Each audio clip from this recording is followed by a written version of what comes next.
Okey, seterusnya cikgu nak awak buat karangan daripada soalan yang cikgu berikan itulah, tema murid berkeperluan khas tu. Jadi apabila kamu dah membuat nota panduan ini seperti ini, okey, kamu perlu buat karangan seperti ini. Okey, dalam karangan yang betul-betul nanti kamu tak adalah tulis pendahuluan ini A1, A2, tak adalah. Ini sebagai tempoh pembelajaran kali pertama. Okey, macam mana kita nak merangka memasukkan perkara-perkara A1 hingga A5 untuk pendahuluan. Dalam isi ada 6 ayat, dalam penutup ada 5 ayat. Okey, jadi cikgu tunjukkan kat sini untuk kamu nampak jelas macam mana step-stepnya. Okey, nampak tak tulisan yang berwarna-warna merah tu? Itu ialah penanda wacana yang boleh membantu kamu mengenal pasti itu jenis ayat huraian. Okey, macam A2. A2 ialah huraian kenapa. Okey, untuk A3 ialah ayat contoh. Untuk A4 ini ialah kesan, impak. Kemudian A5 ni ialah dia punya penegas isi, kan? Simpul isi. Jadi cikgu labelkan warna merah ni supaya awak boleh apply, gunakan untuk penulisan-penulisan seterusnya. Begitu juga dengan isi yang pertama. Okey, isi yang pertama nampak tak cikgu tunjukkan ada warna merah dekat situ. Ini ialah bukan cadangan, tapi galakkan kepada kamu untuk menggunakan tulisan-tulisan merah itu bagi menyambung idea-idea ayat 1 hingga ayat yang ke-6. Nampak tu cikgu dah tunjukkan dekat sini. Okey, jadi cikgu dah bagi tunjuk dekat sini ada pendahuluan, ada ayat, ada isi yang pertama. Okey, menyingkap jendela perbincangan utama tentang, lepas tu masukkan tema yang dipelajari, tema soalan ialah pihak kerajaan. Bila ada langkah usaha mesti ada pihak kerajaan. Pihak kerajaan buat apa? Okey, lebih fleksibel. Okey, ayat yang kedua, kenapa? Okey, kenapa pihak kerajaan buat ini? So, jadi saya cikgu gunakan penanda wacana yang sedemikian rupa. Okey. Lepas tu ayat yang ketiga ialah bagaimana nak melaksanakan, bagaimana hendak melakukan usaha ini. Okey, so memang kerajaan dekat sini, tapi siapa yang buat? Mestilah Kementerian Pendidikan Malaysia, KPM, menyediakan 3 program pendidikan khas, iaitu apa 3 program pendidikan khas tu cikgu tak sambung dekat ayat sini. Cikgu masukkan dekat ayat contoh. Jadi apa contoh 3 pendidikan khas yang dimaksudkan? Ada 3 cara MBK, murid berkeperluan khas ini bersekolah, iaitu pendidikan khas, program pendidikan khas integrasi, program pendidikan inklusif. Lepas tu apa kesan dia? Apa kesan daripada menyediakan pendidikan ini kepada murid-murid berkeperluan khas? Ini cadangan idea cikgu lah. Okey. Kemudian ikat kepada ayat simpul, ayat penegas. Oleh itu, jelaslah bahawa nanti pada isi yang kedua, okey, isi yang kedua, cikgu guna pula yang lain. Oleh itu, sudah terang lagi kan bersulung.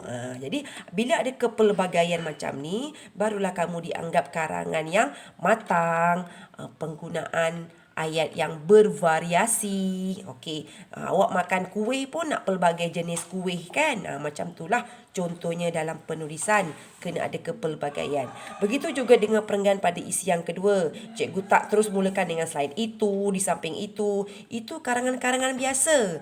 Okey, kamu kena menghasilkan satu karangan yang luar biasa supaya karangan kamu dinilai sebagai karangan yang matang, karangan yang level first class. Macam itulah.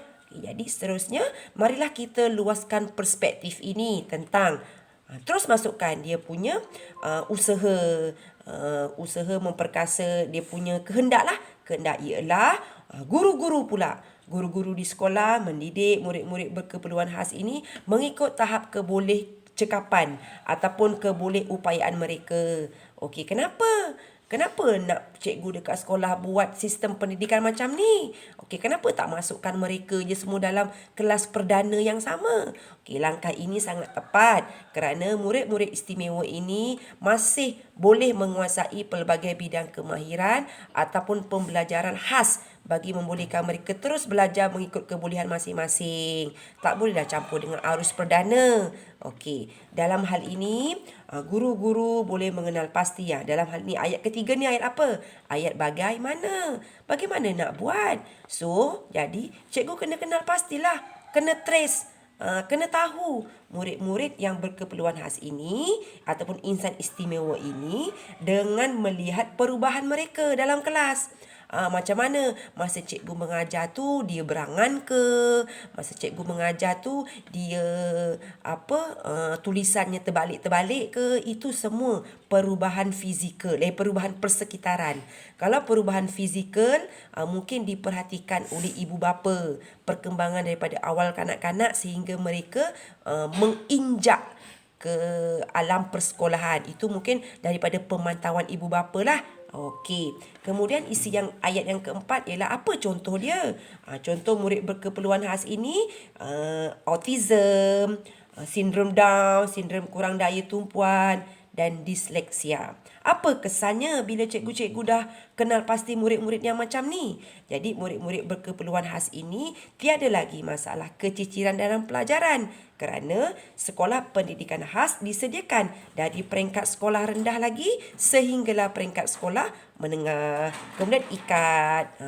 Okey, ikat dengan isi yang semula kamu buat tadi tu. Ikat semula, ulang semula. Oleh itu, sudah terang lagi kan bersuluh usaha pihak sekolah dengan mendidik murid-murid berkeperluan khas ini ataupun MBK ni mengikut kebolehcekapan mereka sangat tepat. So, jumlah untuk perenggan ini agak jauh melebihi 134 tapi never mind. Masih lagi boleh mencapai jumlah keseluruhan nanti 500 plus minus. Kita tak tahu mungkin perenggan ketiga awak lebih pendek sedikit daripada perenggan yang kedua.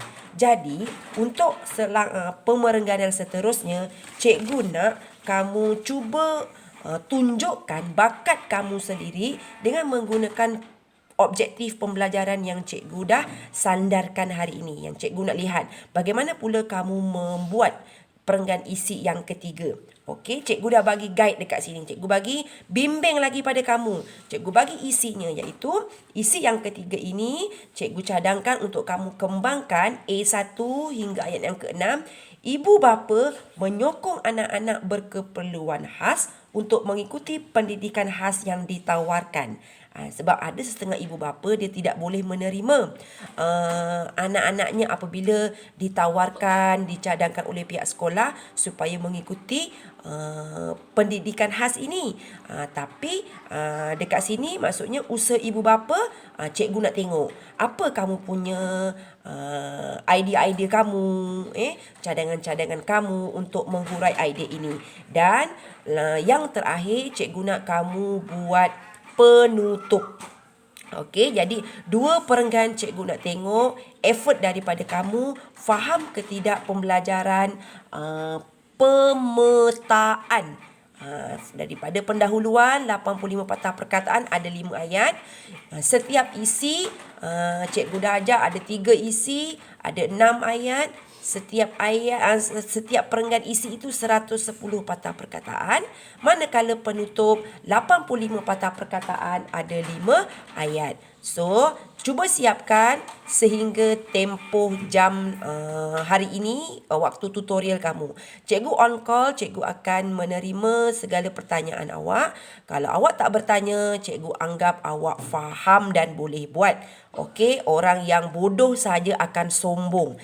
Jadi, bila cikgu melihatkan hasil tugasan kamu nanti, seperti indah kabar dari rupa, bermakna kamu kategori yang cikgu maksudkan tadi. So, good luck and good job. Do your best. Buat tugasan ini selengkapnya. Okey, yang cikgu bagi contoh tadi ni, Okey, kamu boleh salin dahulu dalam buku karangan. Kamu tinggal sambung saja perenggan isi ketiga dan juga perenggan penutup. Okey, itu saja. Sekian.